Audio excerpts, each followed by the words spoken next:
Qui a été béni? Qui a été béni?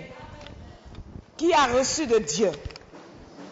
Et qui est convaincu que sa mentalité, son esprit a reçu quelque chose de sorte que tu es révolté? Est-ce qu'on peut acclamer Jésus-Christ de Nazareth?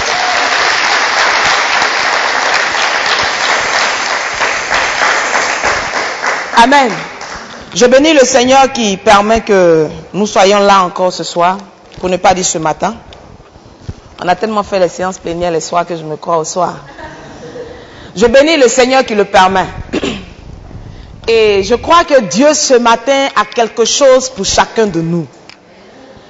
Aujourd'hui c'est dimanche. Et nous savons que dimanche nous commémorons une chose. Dimanche nous commémorons la résurrection de Jésus.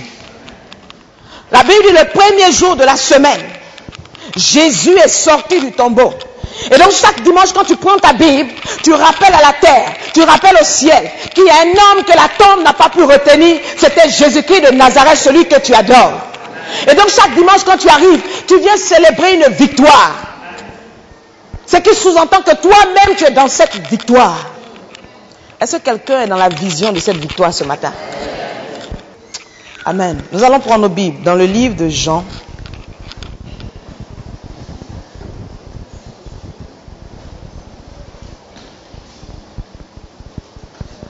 Jean le chapitre 19.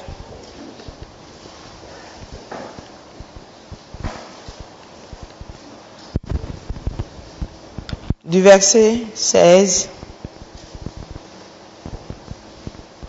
au verset 22.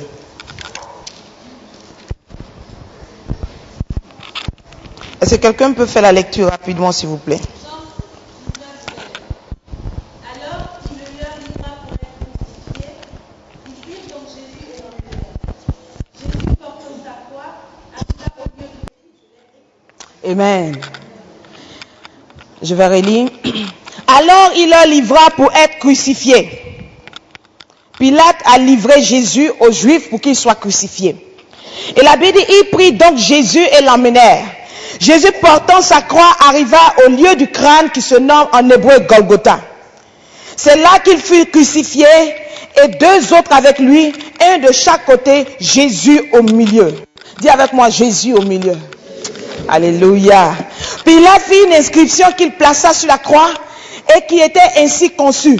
Jésus de Nazareth, roi des Juifs. Beaucoup de Juifs lurent cette inscription parce que le lieu où Jésus fut crucifié était près de la ville. Elle était en hébreu, en grec et en latin. Les principaux sacrificateurs des Juifs dirent à Pilate, n'écris pas roi des Juifs, mais écris plutôt, il a dit, je suis roi des Juifs. Pilate répondit, ce que j'ai écrit, je l'ai écrit. Dis avec moi, ce que j'ai écrit, je l'ai écrit. La Bible dit que Jésus-Christ a exercé son ministère. Il est arrivé sur la terre pour annoncer aux hommes que Dieu existe et qu'il y a une vie après la mort et que la volonté de Dieu n'est pas que l'homme meure dans le péché, mais que l'homme puisse sortir du péché par la repentance et entrer dans les plans de Dieu. Alors Jésus-Christ, par sa vie, a tout fait pour montrer aux hommes qu'on peut être un humain et dominer sur le péché. Si quelqu'un te dit qu'on ne peut pas vivre sans tomber dans le péché, dis-lui, Jésus était un modèle palpable. La Bible dit que les femmes rôdaient autour de Jésus, mais Jésus ne les a pas touchées. Pour dire que tu peux dominer sur les désirs de la chair. Est-ce que quelqu'un me comprend? Il a vécu, il a exercé son ministère. Il a manifesté la gloire de Dieu. Mais voilà que cet homme qui était glorieux, le Fils de Dieu, devait passer par quelque chose, qui était la crucifixion par la croix.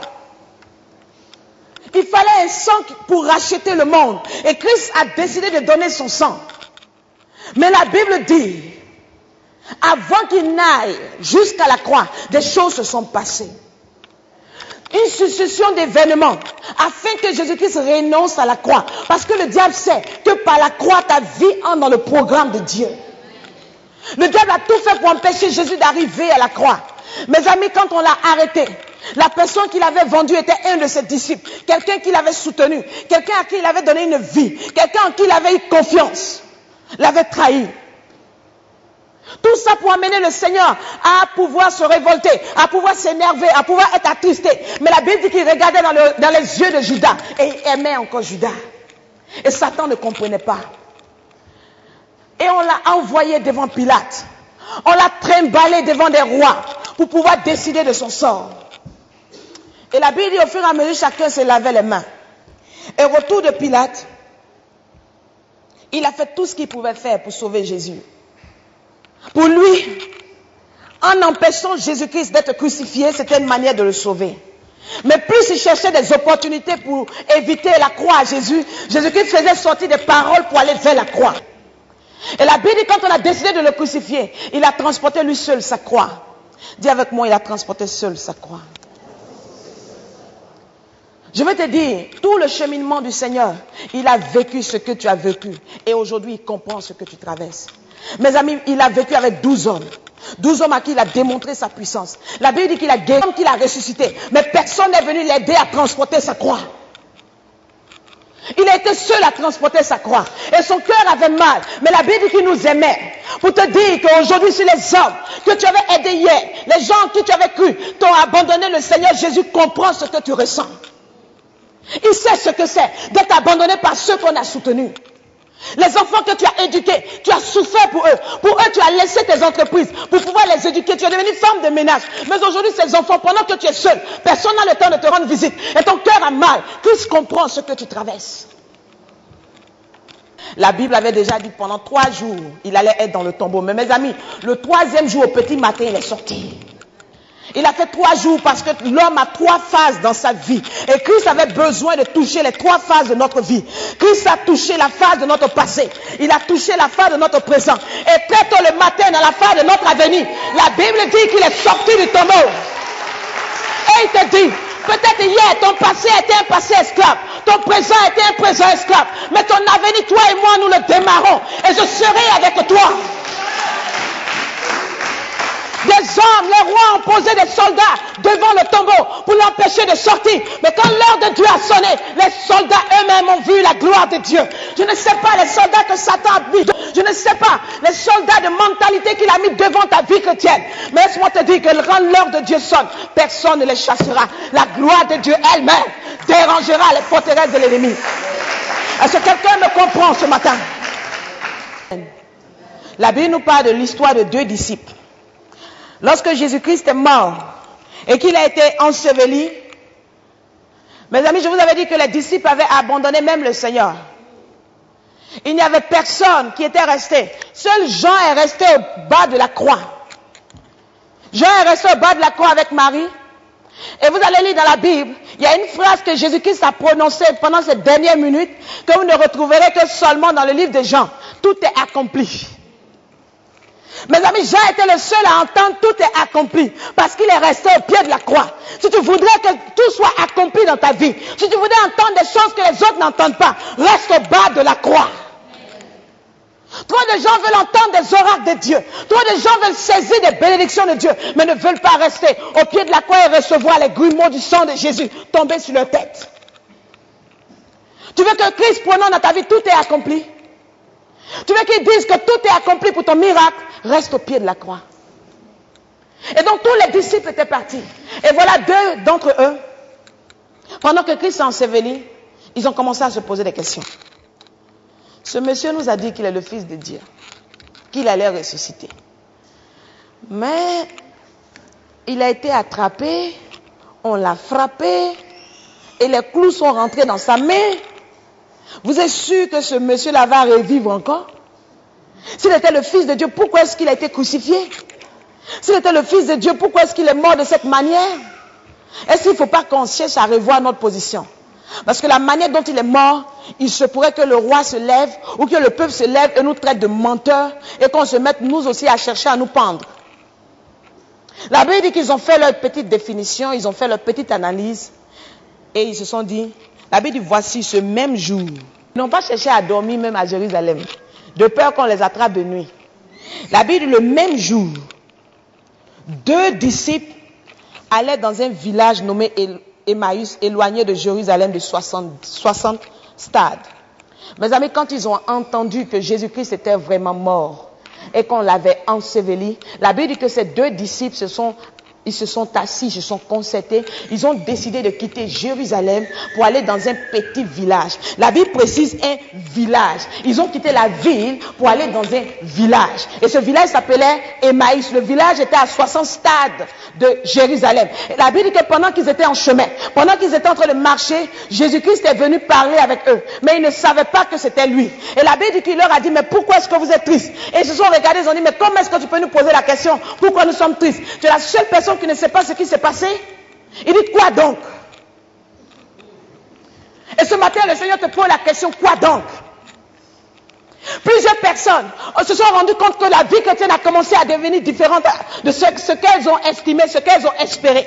Plusieurs personnes passant par des situations se disent, mais si Dieu était bon, pourquoi est-ce que mon problème traîne? Si Dieu était bon, pourquoi tel homme de Dieu est tombé dans le péché? Si Dieu était vrai, pourquoi ceci, pourquoi cela? Et plusieurs ont décidé de quitter Jérusalem, la ville de la paix, pour aller dans leur petit village.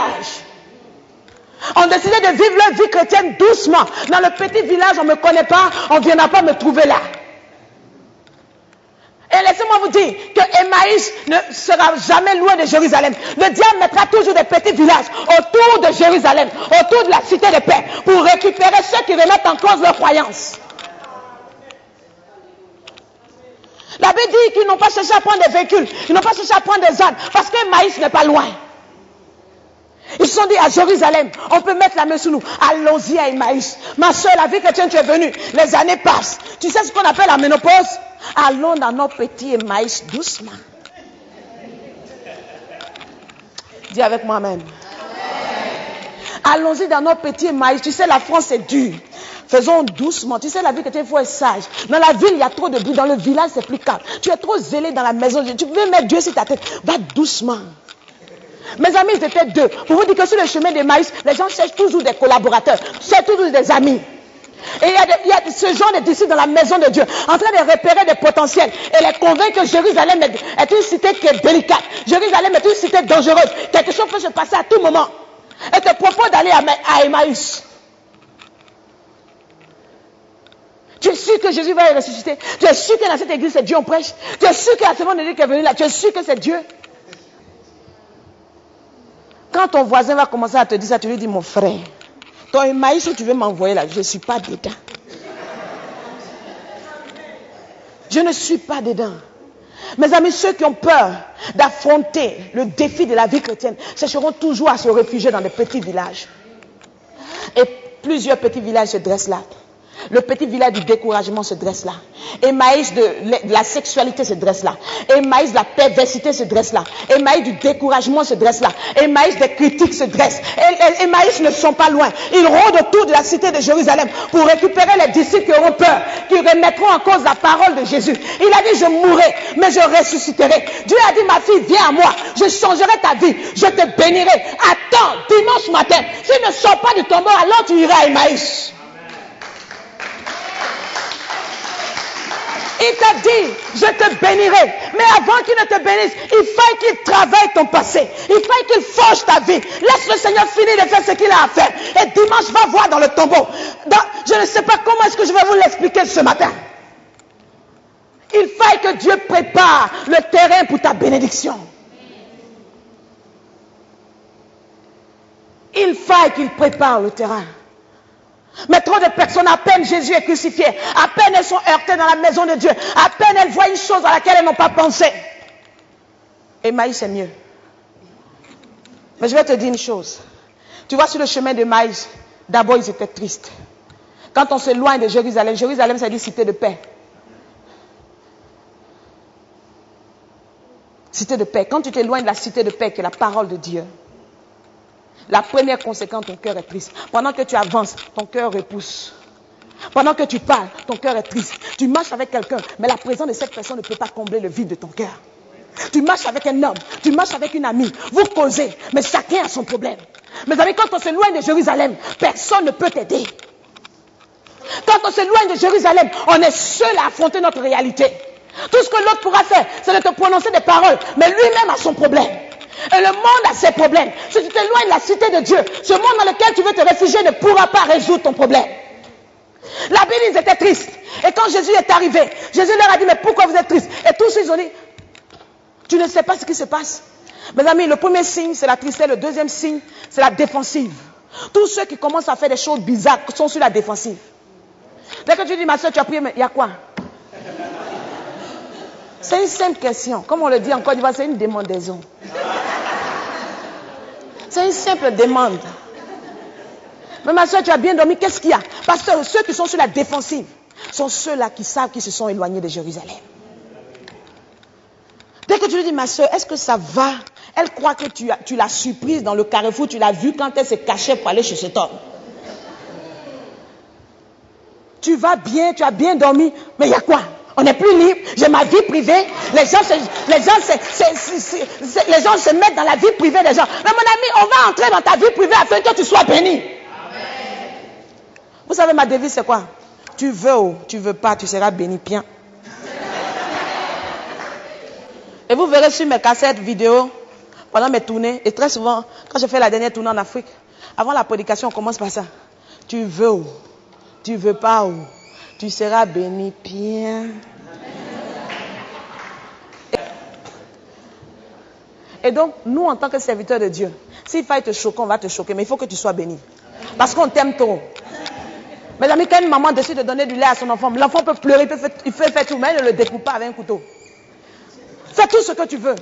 Urine sur nous, gifle-nous, mais on te donnera le lait de la parole de Dieu. Est-ce que quelqu'un me comprend ce matin? Et la Bible dit donc, ils étaient sur la défensive. Et dès que le Seigneur leur a demandé, mais pourquoi vous êtes tristes? Tu ne sais pas ce qui est arrivé? Et lui, il leur dit, quoi donc? Quoi donc? Il y a une devise aujourd'hui dans la maison de Dieu, la chair est faible. L'esprit est disposé, la chair est faible. Et alors? Je l'ai dit dans une église, ils ont été choqués. L'esprit est bien disposé, mais la chair est faible. Et alors? Répondez-moi. Et alors? Donc, on fait quoi? C'est le boulevard du péché? Le Seigneur a dit, l'esprit est disposé, mais la chair est faible. La suite de la foi, c'est alors donc péché? Église de Dieu, arrêtons de modifier la parole de Dieu. Arrêtons d'adapter la parole de Dieu à notre réalité. C'est à nous de nous adapter à elle, pas elle de s'adapter à notre réalité. Et la Bible donc dit, ils étaient en train de parler avec Jésus. Mais ils ne savaient pas qui était Christ. Il dit, tu ne sais pas ce qui est arrivé. Il dit, quoi donc? Qu'est-ce qui est arrivé qui mérite que vous quittiez Jérusalem? Qu'est-ce qui est arrivé qui mérite qu'aujourd'hui vous soyez autant triste? Qu'est-ce qui est arrivé pour que vous vous sépariez du lieu de votre bénédiction? Quoi donc? Qu'est-ce qui est arrivé dans ta vie? Qu'est-ce que le monde a pu te montrer de si dur pour qu'aujourd'hui tu décides de te détruire toi-même? Quelle parole tu as entendue pour qu'aujourd'hui tu cesses d'être zélé dans la maison de Dieu? Quoi donc, ma soeur, ce matin? Quelle est la peine la plus terrible que tu as eu à supporter, qui est plus que Jésus qui a été humilié, qui est telle qu'aujourd'hui tu ne veux plus croire en quelqu'un? Quoi donc? Quoi donc? Tu ne sais pas ce qui est arrivé. Seigneur, tu ne sais pas ce qu'ils m'ont fait. Seigneur, tu ne sais pas ce... Il dit, quoi donc? Qu'est-ce qui est si terrible? Quoi donc? Ma vie est détruite. Seigneur, et aujourd'hui, c'est les prières de Jérémie, le pauvre Jérémie. Seigneur, pourquoi ma plaie est-elle continuelle? Et tu as la guéri, mon ami. Laisse Jérémie dans sa tombe. Laisse-le dans sa tombe. Quoi donc? Qu'est-ce qui mérite tous ces pleurs? Comme une personne abandonnée. Quoi donc? Parce que tu as fini le culte, tu es allé à la maison, on a tout mangé. Et on t'a laissé la vaisselle. Tu dis, Seigneur, me persécute. Pourquoi ma plaie est-elle continuelle? Quoi donc ce matin? Quoi donc? Quoi donc? Mes amis, c'est des réalités. Quoi donc? Parce que tu ne sais pas ce que je vis. Parce que tu es le seul à ne pas savoir. Tu me demandes comment est-ce que je vais. Dans cette église, personne ne me salue. Personne ne m'aime. Depuis que je suis venu, tout le monde. J'ai cru que dans la maison de Dieu, j'allais t'aimer. Dans le monde, mon père et ma mère ne m'ont pas aimé. J'ai aimé des hommes qui ne m'ont pas aimé. Mon cœur a été déchiré. Je suis venu dans la maison de Dieu, j'attendais de l'amour. On m'a déchiré. Moi, vraiment, je suis peiné. Quoi donc? Les hommes t'ont peiné. Est-ce que Jésus t'a peiné? C'est Dan qui est morte à la croix pour toi? C'est le pasteur Mabouadi qui est mort à la croix pour toi? C'est l'apôtre qui est mort à la croix pour toi? C'est le pasteur que tu as connu à Mathusalem qui est mort à la croix pour toi? Il faut me répondre, c'est Jésus qui est mort à la croix pour toi. Ne juge pas sa maison sans l'avoir jugé lui-même. Quoi donc ce matin? Chrétiens, qu'est-ce qui est si pénible pour la raison pour laquelle nous quittons Jérusalem pour aller nous cacher dans des villages? Et plusieurs ont quitté la cité. Mes amis, plusieurs ont quitté les grâces que Dieu peut leur donner et réduisent leur vision à la vision d'un village. Plusieurs cèdent des citadins spirituels pour devenir des villageois spirituels. Plusieurs quittent la bénédiction, les opportunités de Dieu, la grâce, le développement de la cité de Dieu pour aller dans des villages se contenter des miettes et des misères. Regarde la vie que tu mènes aujourd'hui. C'est-à-dire que tes objectifs ne sont pas plus loin. Aujourd'hui, cet homme, il faut que tu le maries. Si je le marie, je serai épanoui. Tu ne vas pas plus loin. Qui te dit qu'il te donnera un enfant? Qui te dit qu'il sera fidèle? Qui te dit qu'il ne t'abandonnera pas? Qui te dit que le lendemain de votre mariage, un véhicule ne va pas le heurter, qu'il mourra? Qui te le dit? Arrête d'avoir une vision de village et regarde la cité de Dieu.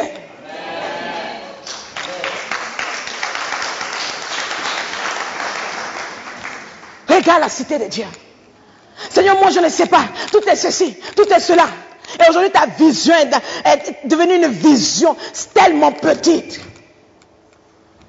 Et comme Emmaüs n'est pas loin de Jérusalem, tu fais toujours tes convois. Quand il y a des hommes de Dieu qui viennent, tu es à Jérusalem.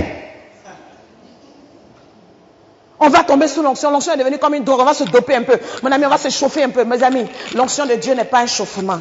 Si tu prends ça pour t'amuser, il y a des conséquences. Dieu continuera à t'aimer parce qu'il a dit qu'il t'aimera tel que tu es. Mais Dieu n'est pas obligé de te faire confiance. Est-ce que vous me comprenez? Il a aimé Adam et Ève, c'est pourquoi il ne les a pas tués. Mais il leur a dit, mettez-les hors du jardin. Je ne leur fais pas confiance. Ils peuvent toucher à l'autre arbre. Tu peux avoir toujours l'amour de Dieu, mais tu ne peux pas toujours avoir sa confiance. Continue à pécher, viens. Mais laisse-moi te dire que tu n'auras pas la confiance de Dieu. Allez à tous ceux qui sont appelés à servir Dieu. Tu peux même aller commettre l'impudicité la veille du programme, dans un hôtel. Venez prendre le micro, les paralytiques vont marcher. L'eau va sortir parce qu'un peu par soif. Mais tu ne toucheras pas les bénédictions pour lesquelles Dieu t'a oint. Arrête le convoi entre Emmaüs et Jérusalem. Et donc la Bible dit qu'ils étaient en train de parler avec Jésus. Ils échangeaient avec Christ.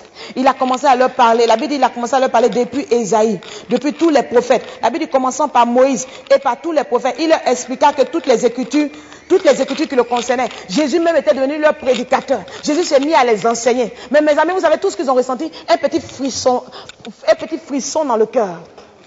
Quand tu es sur le chemin de maïs, même quand Dieu dans toute sa gloire descend en chair et en os, c'est des frissons que tu ressens. Est-ce que vous me comprenez? Et tu ne comprends pas, mais pourquoi est-ce que j'ai vu des grands hommes de Dieu, j'ai écouté des cassettes, mon cœur a pleuré, mais après ces cassettes, je suis retourné dans mon péché. Pose-toi la question, quelle est ma position géographique vis-à-vis de Jérusalem? Mais des hommes de Dieu pourront te parler. Jésus même pourra venir porter un costume, te parler. Mais tu ne vas ressentir que des frissons. Parce que ton cœur s'est déconnecté de la cité vers laquelle Dieu t'a appelé. Tu te déconnectes de la cité de Jérusalem, de la cité de la parole de Dieu, de la cité de la volonté de Dieu. Ton cœur sera bloqué à des grâces auxquelles Dieu t'appelle. Même si elles sont de la personne la plus loin de la terre. Vous me comprenez ce matin? Et la Bible dit, pendant que Jésus-Christ a fini de leur parler et qu'ils sont arrivés à Emmaüs, il a fait comme s'il voulait partir. Et ils l'ont retenu. Dis avec moi, heureusement qu'ils l'ont retenu. Et tu sais pourquoi? Dieu te dit que même si tu as commis des erreurs et que tu es en train d'aller à Emmaüs, tu as encore le bon sens qui est capable de te donner le chemin de ta délivrance. Satan peut te dire que tu ne vaux rien. Il t'a détruit. Mais Dieu sait qu'en toi, tu es capable de retenir le Fils de Dieu. Je veux te dire que quelles que soient les situations que tu as traversées, jusqu'à ce matin, tu es capable de retenir la main de Dieu. Et ce matin, tu as un rendez-vous avec Dieu. Si tu es capable de retenir le Seigneur, tu vas voir ce qui va se passer dans ta vie. Tu es capable de lui dire, reste. Je ne sais pas qui tu es, mais je veux que tu restes. J'ai fait des expériences avec toi. Et ces expériences étaient très douloureuses. Mais si ce matin, tu me dis que tu peux commencer quelque chose de nouveau, je vais essayer de te retenir. Et je verrai, Seigneur, si tu es capable de m'aider. La Bible dit, quand ils l'ont retenu, vous savez, quand ils sont arrivés, on dit, au verset 29, mais ils le pressèrent en disant, reste avec nous, car le soir approche, le jour est sur son déclin, et il entra pour rester avec eux. Pendant qu'il était à table avec eux, il prit le pain, après avoir rendu grâce, il le rompit et leur donna. Alors leurs yeux s'ouvrirent, ils reconnurent que c'était lui, mais il disparut devant eux. Regardez, quand ils ont retenu le Seigneur, ils ont dit, il fait nuit, il ne va pas, parce que pour eux, dans la nuit, on ne peut pas marcher. Dans la nuit, c'est dangereux. Laissez-moi vous dire que quand vous quittez Jérusalem, que vous allez à Emmaüs, vous avez peur. Vous avez peur d'affronter le noir. Vous avez peur d'affronter l'inconnu. Vous avez peur d'affronter les épreuves. Quelles que soient les petites situations qui arrivent, tout de suite vous avez peur. Le jour a son déclin. Tout ce que le Seigneur te dit, quand une parole arrive, tu essaies d'adapter la parole avec le climat dans lequel tu es. Voilà l'effet quand on s'éloigne de Jérusalem. Quand les grâces de Dieu arrivent, tu essaies de les adapter. Mais si je fais ça, ma vie est à tel niveau, mon âge est à tel niveau. Et tu raisonnes en fonction de ce que tu vois. Et regardez, quand ils sont entrés dans leur maison, la première chose qu'ils ont eu à faire, c'est la nourriture. Laissez-moi vous donner une révélation ce matin. Quand tu quittes Jérusalem, que tu vas à Emmaüs, ton premier besoin, c'est la nourriture, c'est de manger. Quand tu quittes la cité de Dieu, la parole de Dieu, ton premier besoin, c'est le matériel. Ton premier besoin, c'est qu'est-ce que je vais faire pour moi. Et plusieurs aujourd'hui se sont installés à Emmaüs. Toutes les prières, c'est d'abord eux avant les autres. Aujourd'hui, plusieurs sont dans la maison de Dieu parce qu'elles attendent de Dieu des bénédictions. À Emmaüs, tout ce qui compte, c'est le besoin. Ils n'ont pas dit, nous sommes arrivés. S'il te plaît, continue de nous enseigner ce que tu nous enseignais. Ils sont passés à l'état de la nourriture. À Emmaüs, c'est ton corps qui prendra le contrôle. Tu vas vivre en fonction des besoins de ton corps, en fonction des besoins de ta vie. Regardez ce que Jésus leur montre. La Bible dit, quand il a rompu le pain, il n'a pas mangé, il leur a donné.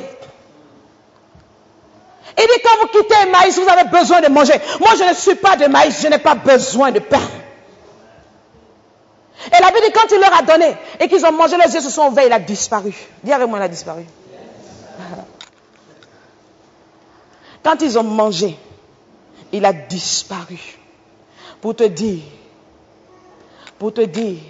que le message que Christ a voulu leur donner, il dit, vous allez rester à Emmaüs. Aussi longtemps que vous serez à Emmaüs, vous allez être tenus par le besoin de vos corps, par le besoin de vos ambitions.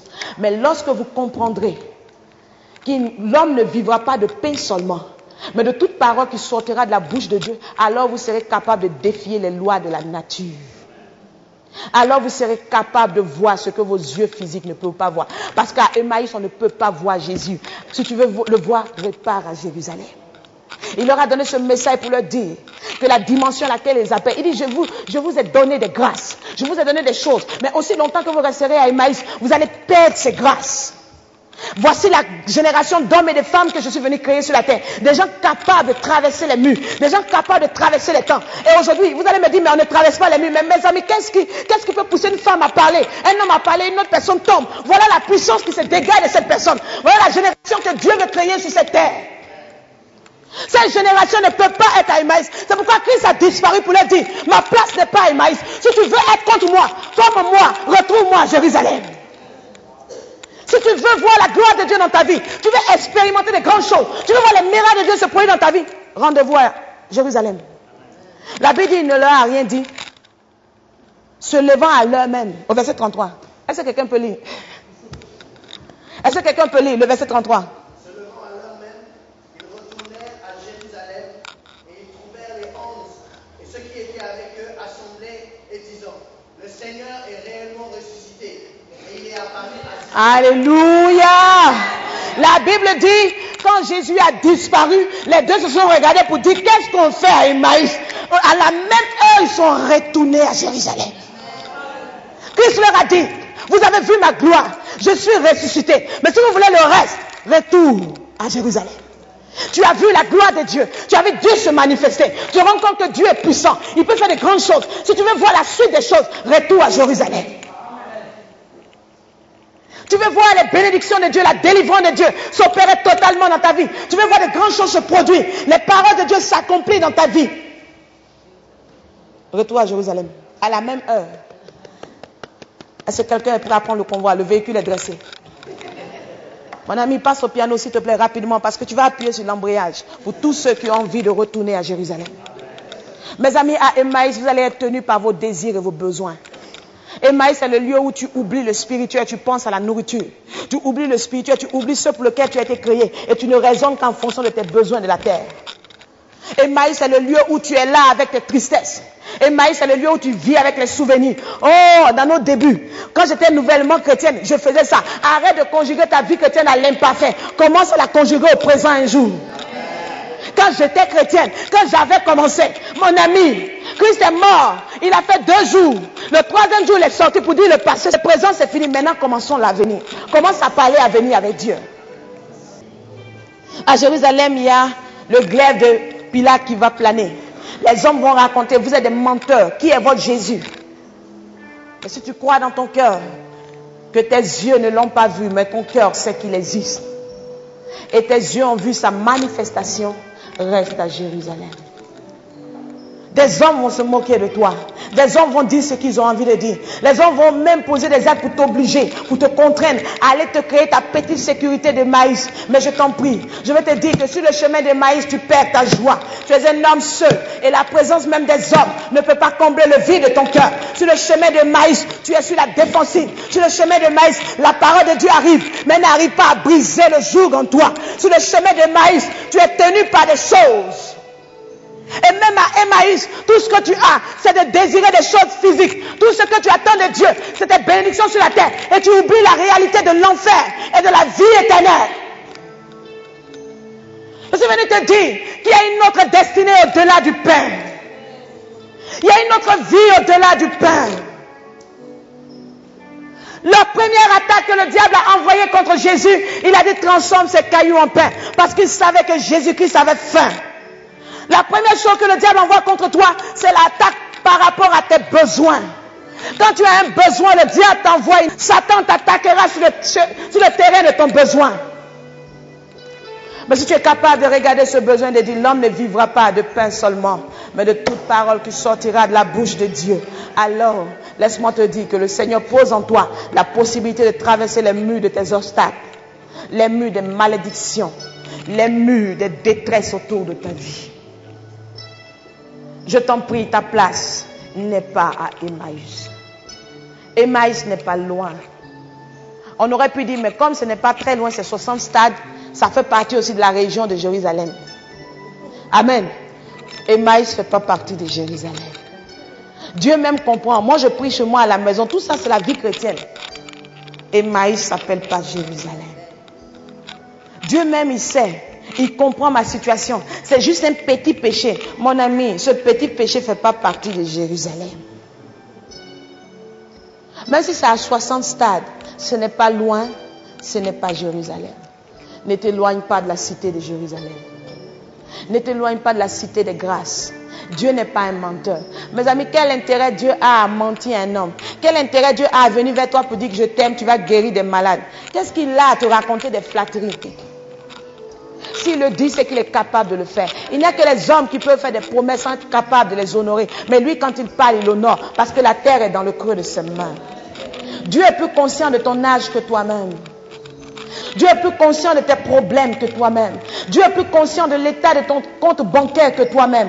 Dieu est plus conscient de toutes les fois où tu as eu à investir et tes activités se sont écroulées. Dieu est plus conscient que toi de tout ce que tu as perdu comme argent dans tes investissements. Dieu est plus conscient de toutes les fois que tu as eu confiance en des personnes qui t'ont déçu. Christ sait ce que c'est que la trahison. Il a mis son argent entre les mains de Judas. Ça n'a pas rassasié Judas. Judas l'a vendu pour 30 pièces d'or. Mes amis, pour 30 pièces, il a livré le Seigneur. Pour juste un peu d'argent, les gens ont détruit ta structure, ont détruit ce que tu as bâti. Et ton cœur a mal. Mais laisse-moi te dire que Judas n'a pas mangé une seule de ces pièces. Le cri du sang innocent crie toujours.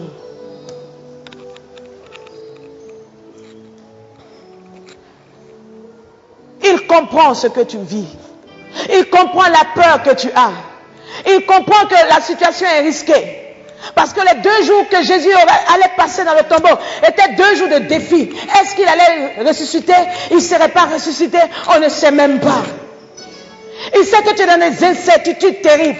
Ta famille te regarde. Tout le monde te regarde. On dit avant que tu ne sois chrétienne, des hommes s'occupaient de toi. Tu avais toujours de l'argent. Tu pouvais entretenir ta famille. Mais depuis que tu es chrétienne, ton allure est devenue bizarre. On ne te reconnaît plus. C'est toi toujours en train de chercher un peu d'argent, un peu d'argent. Et tout le monde te regarde. Et la situation est incertaine. Je vais te dire ce matin, il se lèvera du tombeau. Il se lèvera du tombeau. Ce n'est que 2 jours. Puisses-tu avoir la force d'attendre. Il est tellement pressé de sortir pour te défendre qu'avant même que les femmes ne viennent pour mettre le parfum, il était déjà parti. Tôt le matin, quand ils sont venus au tombeau, Christ était déjà parti. Parce qu'il est pressé de te défendre. Il est pressé de te bénir. Je t'en supplie ce matin, Église de Dieu. Je t'en supplie ce matin, femme de Dieu. Ne deviens pas une villageoise spirituelle. Ne deviens pas limitée dans le spirituel. Ne limite pas ton atmosphère. Ne te mélange pas aux gens. Ta place est dans la cité de Dieu. Une seule ville a été nommée dans le ciel, c'est Jérusalem. Une seule ville continuera son histoire dans l'éternité, c'est Jérusalem. Et le Seigneur veut te mettre dans cette cité afin que ta vie plus jamais ne s'écoule. Est-ce que tu me comprends ce matin? Peux-tu entendre la voix de Dieu? Et comme ses disciples, ne même pas attendre 1 heure, courir et retourner à Jérusalem. Et aller dire qu'il est ressuscité.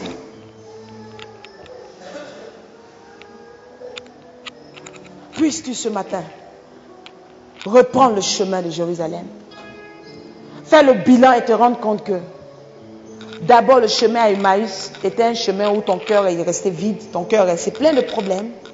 Et à Emmaüs encore, tu vis des expériences que tu ne comprends même pas. Les gens traversent les murs. Tu te rends compte que d'autres sont bénis, toi tu es encore là. Tu te rends compte que d'autres avancent, toi tu es encore là. Lève-toi et va les rejoindre. Ce qu'ils ont mangé, ils ont été bénis. Va manger ça aussi. Ça ne se passe pas à Emmaüs, à Jérusalem. Dis à ton voisin, nous devons retourner à Jérusalem. Il y a la menace à Jérusalem. Il y a l'incertitude à Jérusalem. Quand tu regardes la vie des chrétiens que tu es venu trouver, tu regardes la vie de tes dévanciers, tu te rends compte qu'eux-mêmes ont plein de problèmes. Tu regardes des gens à qui tu veux ressembler, tu te rends compte qu'ils ont beaucoup de difficultés. Mais il te dit, vois tout ça. Mais crois en la parole particulière de Dieu pour toi et retourne à Jérusalem. Et crois que César ou Pilate ne pourra pas mettre la main sur toi parce que l'Éternel lui-même t'attend à l'entrée de Jérusalem. Et ce matin, il est là encore. Pour toutes ces personnes qui veulent retourner à Emmaüs. À Jérusalem plutôt. Toutes ces personnes qui veulent quitter Emmaüs et retourner à Jérusalem. Sûrement tu étais un invité, c'est la première fois que tu es venu ici. Et tu te rends compte que tu entends parler de Jérusalem, tu entends parler de la vie chrétienne.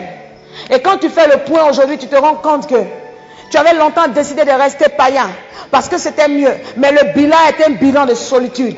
Le bilan était un bilan vide. Les deux disciples, il n'y avait personne pour les servir. Ils n'avaient même pas de serviteurs. On n'a même pas parlé d'une femme qui est venue les aider. C'est la solitude de l'autre côté. Tu vis ton problème toi seul. Je vais te dire que le Seigneur te tend les mains et te dit, je vais te donner une vie. Mais ma parole est claire. Cette vie n'est pas en dehors de ma parole de Jérusalem. Et si tu entends l'appel de Dieu ce matin, n'attends pas 2 heures, n'attends pas une autre occasion, saisis-la ce matin. Tu es un chrétien à cause des situations que tu avais traversées, à cause de tes déceptions, à cause des choses qui t'avaient choqué. Tu avais décidé de retourner dans ton petit Emmaüs, de refroidir dans ta vie chrétienne. Je te lance un appel ce matin. Tu as encore ta place dans la ville. Ne deviens pas celui que tu n'es pas. Parce que sur le chemin, Jésus les a rattrapés. Parce que Jésus sait que ces disciples sont des disciples qui sont bien. Il sait que c'est des gens sincères, mais qui ont été seulement heurtés par une chose qu'ils ne maîtrisaient pas. Le Seigneur sait que tu l'aimes. Il sait que tu es une femme qui peut aller loin. Il sait que tu es un homme qui peut aller loin. C'est pourquoi même sur le chemin des maïs, il vient te retrouver et te parler. Et aujourd'hui, il t'a appelé dans cette salle pour encore te parler. Parce qu'il croit en toi. Il sait que tu peux réussir. Il sait que tu peux réussir.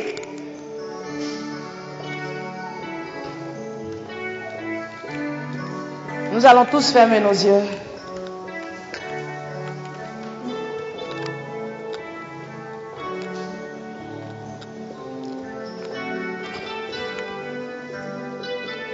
Et pendant que les yeux sont fermés,